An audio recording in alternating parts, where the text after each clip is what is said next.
like it because it's small. I've always liked small towns. Settling in the historic town of Concrete in Skagit County. The house was built in 1905.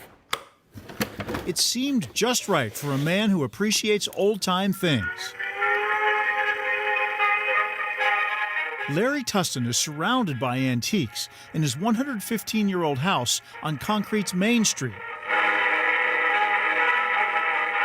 It's his forever home. My plan is to stay in here till I die. But Larry says he could have lost his home after he took out a federally approved mortgage forbearance that halted the monthly mortgage payments on his house for 6 months. I work at a meat packing plant. He signed up last year when the plant shut down after workers tested positive for COVID. So they cut way back on the hours. After the 6-month forbearance, Larry started paying his mortgage again. In fact, I was actually making 2 house payments trying to get caught up again. And then they started sending me my checks back, but they wouldn't take them anymore. Were you surprised? Yeah.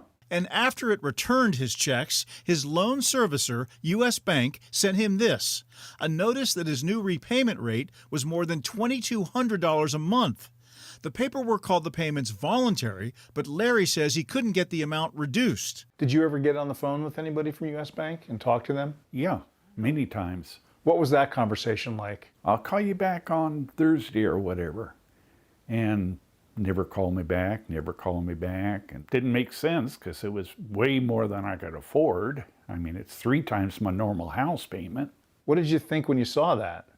It was, I can't do that. I mean, I still got to pay water and lights and gas insurance. He was at risk of defaulting on his mortgage and losing his home. Banks are just always going to try to take the most money possible in the fastest amount of time, even if it means not complying with the guidelines that the government has said the banks have to do. Attorney Nadia Corridor says banks that are servicing federally backed loans, that's about 80% of home loans, are required to offer borrowers several repayment options when coming off of forbearance.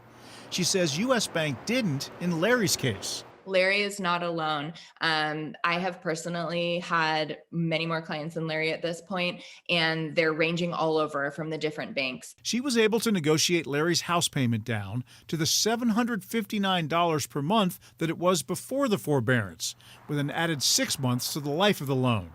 She says that's what U.S. Bank should have offered Larry in the first place. You can't expect the mortgage lenders to just say, oh, here's something easy and here's something affordable. Banks are always going to try to take the most money possible. Larry's life is now back in rhythm. He plans to have his house paid off when he retires in a few years. To lose the house would be losing everything for me.